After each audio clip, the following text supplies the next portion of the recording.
کاغذ کی یہ مہک، یہ نشہ روٹھنے کو ہے، یہ آخری صدی ہے کتابوں سے عشق کی۔ چودھری نوید گجر کی رپورٹ کے مطابق گورنمنٹ گریجویٹ کالج گوجرا میں سہ روزہ کتب میلے کا آج پہلا دن۔ شاندار افتتاحی تقریب تلاوت قرآن کریم سے اس عظیم الشان دوسرے سالانہ کتاب میلے کا آغاز کیا گیا۔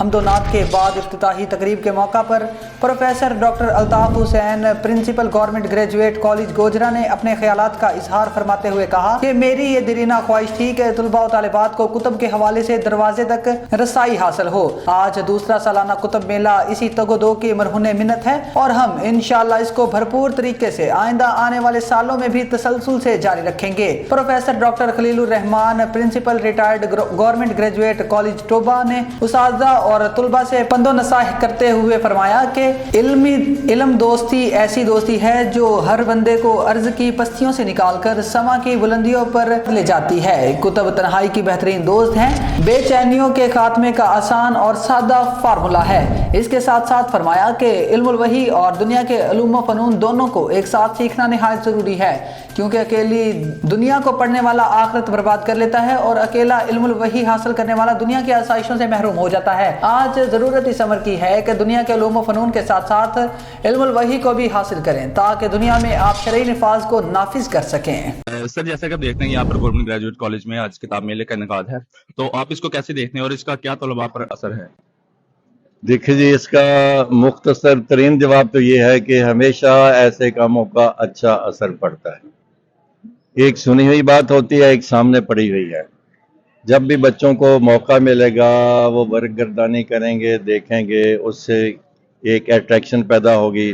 ہر بچے کا اپنا ایک شوق ہوتا ہے، ہر بچے کے کسی شعبے میں اس کی دلچسپی ہوتی ہے اور اس کی زندگی میں سامنے وہ کتاب آ جاتی ہے، وہ چاہتا کہ یہ تو میرے سوال کا جواب یہاں پہ موجود ہے، تو اس سے شوق اور زیادہ ہوتا ہے۔ تو بہت یہ انکریجنگ ہے سلسلہ، یہ تو ہونا چاہیے۔ مجھے نہیں معلوم، یہ میں نے گوجرا میں دیکھا ہے اور شاید ہی کہیں بہت کم کرتے کہ یونیورسٹی میں کبھی دیکھتا یہ ہوتا تھا، تو یہ انتہائی مفید ہے۔ یہ الگ بات ہے کہ اس کے ساتھ ہی ہر طالب علم کو، ہر شخص کو اس رہنمائی کی ضرورت ہے کہ میرے سامنے اصل معیار کون سا ہے، حقیقت کیا ہے، صحیح راستہ کون سا ہے، جس کو میں بار بار صراط مستقیم کہتا ہوں۔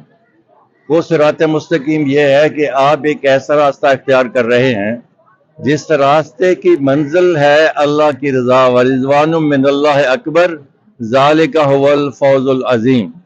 دنیا میں اس راستے پہ چلنا ہے، اس راستے کے پھر منزل کے نشانات ہیں، وہ نشانات میری اور آپ کی دینی ذمہ داریاں ہیں۔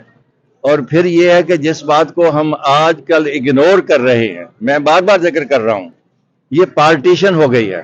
یہ بہت بڑا دجالی فتنہ ہے کہ ہم نے ایک علم جو ہے اس میں تو بہت ترقی کر لی، اور ایک علم جو ہماری زیادہ ضرورت تھی، جس سے رہنمائی ملنی تھی کہ اس دنیاوی علم کو استعمال کیسے کرنا ہے انسان کی فلاح کے لیے، اس علم سے آنکھیں بند ہے۔ جد دجالی فتنہ، یہ دو آنکھیں اللہ نے عطا کی ہیں، ایک ہے علم الاسماء اور ایک ہے علم الوحی۔ علم الاسماء کی ضرورت دنیا کے اندر ہے نظام خلافت کے لیے۔ آپ بتائیں کہ درس کے صرف درس تک محدود جو بچہ ہے وہ کہیں کہ کسی محکمے کو چلا سکتا ہے؟ کسی کام کا نہیں ہے۔ اور اسی طرح سے ایک ایسا جس نے دنیاوی تعلیم بہت کی، ڈاکٹر صاحب مائنڈ کریں گے اسے، پی ایچ ڈی کر لی، بہت کچھ کر لیا، لیکن پوری زندگی میں کبھی یہ جاننے کی کوشش نہیں کی کہ میں قرآن کی زبان دیکھ سکوں۔ یہ دونوں چیزیں ایسے سٹالوں پر میں نے تفصیل سے نہیں دیکھا، لیکن مجھے کم نظر آیا، ہونا چاہیے ایسا۔ اس میں قرآنی تعلیمات پہ مبنی بھی پروگرام شعبہ اردو جنہوں نے مینج کیا ہے انہیں باقاعدہ اس کا بندوبست کرنا چاہیے تھا۔ آپ کا جذبہ، آپ کا شوق یہ قابل تعریف ہے، لیکن یہ بات دوسروں تک بھی پہنچائیں تاکہ پوری قوم اس کے لیے تیار ہو سکے۔ بہت بہت شکریہ۔ ٹھیک ہے سر، اس موقع پر آپ طلباء کو کیا پیغام دینا چاہیں گے؟ جیسا کہ جمع غفیر آپ دیکھتے ہیں، پیغام تو میں بیٹے جس وقت اس کالج میں بھی طالب علم تھا، اللہ نے ایک شوق عطا کیا تھا، فزکس پڑھاتے ہوئے بھی، میں مثال آپ کو دے رہا ہوں، اسی میں پیغام آپ کو مل جائے گا۔ میں پڑھاتا تھا Newton's law of gravitation, Urdu میں کیا کہتے ہیں، نیوٹن کا قانون تجاذب۔ میں نے کہا no, this is the law of Allah discovered by Newton. کتاب میں تو جیسے لکھا ہوا ہے، لیکن یہ ایک میسج ہے کہ آپ اپنے دنیاوی علوم کے ساتھ اسے کنیکٹ کریں. یہ تو آیات ہیں جس سے اللہ تعالیٰ کی ایک معرفت حاصل ہوتی ہے اور انسان کے لیے صحیح رہنمائی ہوتی ہے. سر بہت شکریہ.